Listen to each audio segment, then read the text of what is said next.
تھانوی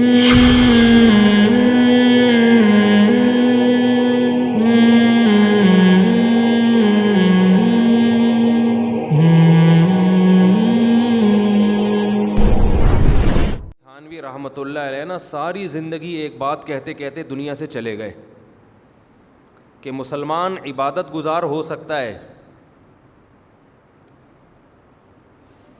مسلمان حج کر لے گا، عمرہ کر لے گا، نماز پڑھ لے گا، تہجد پڑھ لے گا، آپس کے معاملات میں مسلمان صحیح نہیں ہے اور ہو بھی نہیں سکتا. ان کا یہ مایوس ہو گئے تھے، وہ ایسا لگتا ہے کہ نہیں ہو سکتے یہ صحیح. ان کی محفل میں لوگ آتے تھے نا، بے وقت ان کو تنگ کرنا، بے وقت بات کرنا، فضول سوالات کرنا، اس سے بہت ان کو غصہ آتا تھا. ایک دن ان کے محفل میں کوئی شخص بیٹھا ہوا، اس نے ایسے ہی سوال پوچھ لیا کہ حضرت سنا ہے کہ جب کوئی کسی کو کچھ نظر آتا ہے تو مرغا کوا چیختا ہے، کچھ اس طرح کا نا. تو کہا ابھی کس کو کیا نظر آیا ہے؟ مطلب ہے کہ آپ بھی کوے کی طرح بے فضول سوال پوچھنا شروع کر دیا، آپ نے کوے کی طرح کائیں کائیں شروع کر دی. ابھی کسی کو کچھ نظر آیا کیا؟ وہ لحاظ نہیں کرتے تھے ان چیزوں میں. تو وہ ساری زندگی ایک ہی بات سکھاتے رہے کہ معاشرت، معاملات، آپ کے کسی عمل سے دوسرے کو تکلیف نہ ہو. 100 دفعہ سوچو، 100 دفعہ سوچو یہ کام کرنے سے پہلے. اور وہ حدیث کوٹ کرتے تھے، نبی صلی اللہ علیہ وسلم نے فرمایا المسلم من سلم المسلمون من لسانہ ویدہ. مسلمان وہ ہے جس کی زبان اور ہاتھ کے شر سے دوسرے مسلمان محفوظ رہیں. اس حدیث کا مطلب وہ یہ بیان کرتے تھے کہ اس حدیث کا مطلب یہ ہرگز نہیں ہے کہ آپ دوسرے کو تکلیف نہ دیں، نا نا نا نا نا نا نا. اس کا مطلب یہ ہے کہ آپ کوئی ایسا کام نہ کریں کہ آپ کا تکلیف دینے کا ارادہ نہ ہو، پھر بھی تکلیف ہو جائے. سوچ سمجھ کے کریں کہ نہ چاہتے ہوئے کوئی چیز میرے لیے تکلیف کا ذریعہ نہ بنے. ہر کام کرنے سے پہلے 100 دفعہ سوچیں کہ یار ایسا نہ ہو کہ سامنے والے کو اس عمل سے تکلیف ہو. اگر آپ نے کوئی ایسی ویڈیو بنائی، آپ پوچھیں تو صحیح کہ میں وائرل کروں اس کو کہ نہیں کروں. بعض لوگ کی طبیعت میں حیا ہوتی ہے. ہمارے حضرت مفتی رشید احمد صاحب رحمہ اللہ تعالیٰ میں اتنی حیا تھی، وہ کبھی بغیر کرتے کے گھر میں بھی نہیں بیٹھتے تھے. مزاج تھا ان کا. تو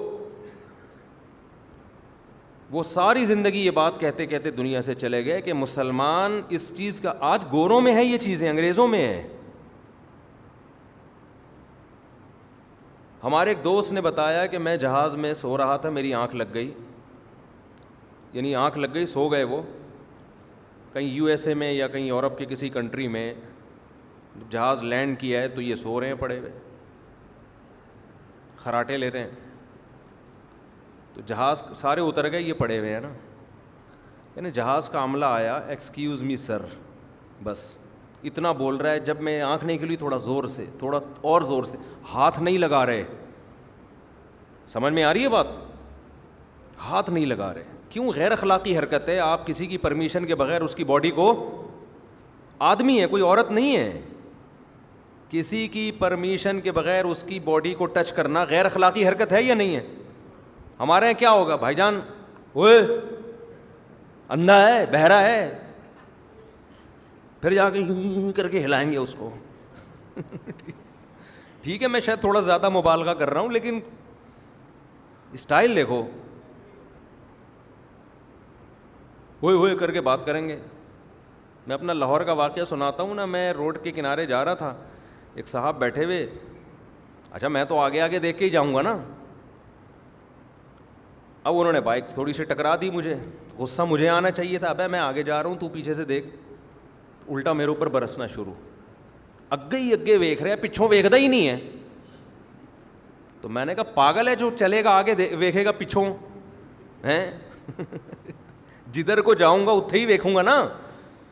مجھے وہ تانا دینے لگے، اگے ہی اگے، اگوں ہی اگوں ویکھدا ہے، پچھوں ویکھدا ہی نہیں ہے. تو ابے تو اگے ویکھ، میں کیوں پیچھے ویکھوں، میں تو جا ہی اگے رہوں. تو بس جس کو جو ٹھڑک جہاں اتار دے اتار دے. ہر جگہ یہ ایسا ہے. لاہور کا تو واقعہ ہے، اس لیے میں لاہور کا تذکرہ کر رہا ہوں. مطلب کوئی لاہور والوں کو برا کہنا نہیں ہے، کوئی کہیں بھی ہوتا تو یہی ہوتا ہے نا. موضوع میں اس کو تھوڑا سا کمپلیٹ کروں, یہ بہت امپورٹنٹ موضوع ہے. آپ کہیں گے کیا آیت پڑھی تھی اور کہیں اور چلے گئے, اس کے کچھ میں تھوڑے چند ایک اصول بیان کر دیتا ہوں, اور یہ ہماری شریعت کا حصہ ہے. مولانا شرف علی تھانوی رحمۃ اللہ علیہ اس بات کو روتے تھے, کہتے ہیں لوگ اس کو دین کا حصہ نہیں سمجھتے, یہ بڑی کم بختی ہے. وہ فرماتے تھے لوگ کہتے ہیں بس نماز روزہ نماز روزہ, وہ بھی ضروری ہے بھائی, نماز تو سب سے بڑا رکن ہے اسلام کا, اس میں کون سا ہم لوگ پورے اتر رہے ہیں, لیکن کم از کم جو نماز نہیں پڑھتا لوگ یہ سمجھتے تو ہے نا کہ دین کو فالو نہیں کرتا, لیکن آپس کے رہن سہن کے معاملات کو تو دین کی فہرست سے نکال دیا ہے. شارٹ ہوتی جا رہی ہے تمیز مارکیٹ میں. دیکھو اللہ نے خوب سمجھ لیں ہمیں انسانوں کے بیچ میں پیدا کیا ہے اور ہمارا آپس میں ایک ریلیشن بنایا ہے. جب بھی ریلیشن کی شکل میں کوئی قوم رہتی ہے تو اسے اپنے جذبات کچل کے دوسرے کے جذبات کا خیال رکھنا پڑتا ہے. ایسا کبھی بھی نہیں ہوتا کہ بس میں اپنی منمانی زندگی گزاروں, کبھی ایسا ہوتا ہے؟ لوگ ایک ریاست میں جب رہتے ہیں, اب آپ اپنی گاڑی لے کے نکلے, ایک اسٹیٹ میں آپ رہ رہے ہیں, کنٹری میں آپ رہ رہے ہیں, تو کنٹری میں سب ایک دوسرے سے مربوط ہوتے ہیں نا. ہر آدمی یہ تو نہیں کہ میں خپل زندگی گزاروں گا. اب آپ کا اپنا ذاتی گھر, آپ اپنی ذاتی گاڑی لے کے نکلے, روڈ آپ نے اپنے پیسوں سے بنوایا, ایک مثال دے رہا ہوں, آپ گئے آگے سگنل پہ لال بتی جلی ہوئی ہے, آپ توڑ کے نکل گئے. لوگ کہہ رہے ہیں بھائی یہ قانون ہے, لا ہے, ریڈ پہ رکنا ہے. آپ کہیں گاڑی میری, گھر میرا, گاڑی کی چابی بولو نا میری, روڈ میرے باپ کا, میں نے بنایا. تو یہ لال بتی کون ہوتی ہے مجھے روکنے والی ہے بھائی؟ یہ دلیل صحیح ہوگی؟ بولیں گے بھائی یہ اس لیے کہ جب بے شک روڈ آپ کے باپ کا ہے, یہ گاڑی بھی آپ کے باپ کی ہے, یہ چابی بھی آپ کے باپ کی ہے, لیکن جب آپ یہاں رہتے ہو تو آپ کے باپ کے علاوہ بھی بہت سارے لوگ یہاں پہ رہتے ہیں, اور یہ روڈ پہ سب کو چلنے کا حق ہے. تو جب سب چلیں گے تو ٹکرائیں گے نا آپس میں. تو ایک مینجمنٹ ہے کہ بھائی ابھی تھوڑی دیر کے لیے یہ لوگ رک جائیں, ان کو جانے دیں, پھر وہ چلے جائیں, وہ رکیں گے, آپ جائیں گے. تو ہمیں کیا پتہ چلا, جب بھی ہم اکٹھے کہیں زندگی گزارتے ہیں تو ہمیں ایک دوسرے کے جذبات کا خیال رکھنا پڑتا ہے. اب آپ ریڈ پہ, اب تھوڑی دیر میں آپ رکیں گے, اب ان کا حق ہے بھائی. اب آپ کا دل تو چاہ رہا ہے میں سگنل توڑتا ہوا بھاگ جاؤں, نہیں نہیں نہیں نہیں, اب آپ اپنے وقت کی قربانی دیں گے اور دوسروں کا خیال کریں گے. ان کا بھی حق ہے کہ ان کو اب جانے دو. ایسا ہوتا ہے کہ نہیں ہوتا؟ ورنہ کس کا دل چاہتا ہے یار ریڈ سگنل پہ بریک لگانے کا؟ کس کا دل چاہتا ہے؟ ہر آدمی کو جلدی پہنچنا ہے. تو خوب سمجھ لیں ایک بات, ہم جب رہتے ہیں نا آپس میں, اس میں معاشرے میں کچھ رشتہ دار ہوتے ہیں, بھائی بہنوں کا رشتہ ہوتا ہے, ماں باپ کا رشتہ ہوتا ہے, میاں بیوی کا رشتہ ہوتا ہے, اور دوست احباب کا رشتہ ہے, اڑوس پڑوس کا رشتہ ہے. ہمارے پڑوسیوں کے بارے میں کچھ کہنا چاہتا تھا لیکن بعد میں کہوں گا. تو بہت ساری چیزیں ہوتی ہیں, سمجھ رہے ہیں, نکل ہی گیا منہ سے. خیر میں الگ سے بھی ان کو سمجھا دوں گا, بہت برداشت کر لیا یار. تو آپس کے ریلیشن ہوتے ہیں ٹھیک ہے. تو بہت سارے آپس کے ہمارے کیا ہیں رشتے. اللہ تعالیٰ نے ایک ایک ریلیشن سے میری مراد صرف خونی رشتے نہیں ہیں, کسی کا بھی کسی طرح کا کوئی رشتہ آپ سے ہے, تھوڑی دیر کا بھی لنک ہے.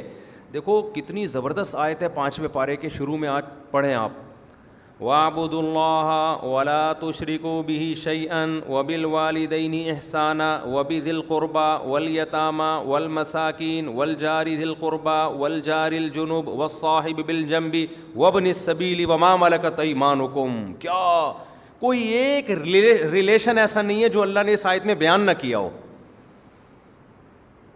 اتنی ڈیٹیل میں دنیا کی کسی قانون کی کتاب میں ریلیشن کے بارے میں ہدایات نہیں ملیں گی آپ.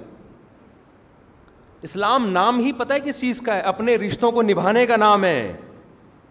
خدا کی عبادت کا کیوں حکم ہے؟ خدا سے ہمارا رشتہ ہے, وہ خالق اور ہم مخلوق, وہ کریٹر ہے ہم کریٹڈ ہیں. یہ ایک رشتہ ہے نا, تبھی تو حقوق ہیں اس کے. رسول پہ درود پڑھنے کا کیوں حکم ہے؟ ایک ریلیشن ہے. کیوں؟ رسول نے ہمیں خدا سے جوڑا ہے, خدا کا انٹروڈکشن کیا ہے, تو رسول سے بھی ہمارا کیا بن گیا؟ رشتہ بن گیا. پھر والدین کا رشتہ, کیونکہ ان کے ذریعے ہم پیدا ہوئے ہیں, انہوں نے ہمیں بچپن میں پالا ہے, یہ ریلیشن ہے, اس کو ڈیفائن کیا. اسلام کی اگر مختصر لفظوں میں تعریف کی جائے نا تو اس کا مطلب پتہ ہے کیا ہے؟ رشتے نبھانا. بہت مشکل ہے بات سمجھانا, جیسے مشکل ہے رشتے نبھانا. کیا شعر ہو گیا, خود بخود ہی ہو گیا.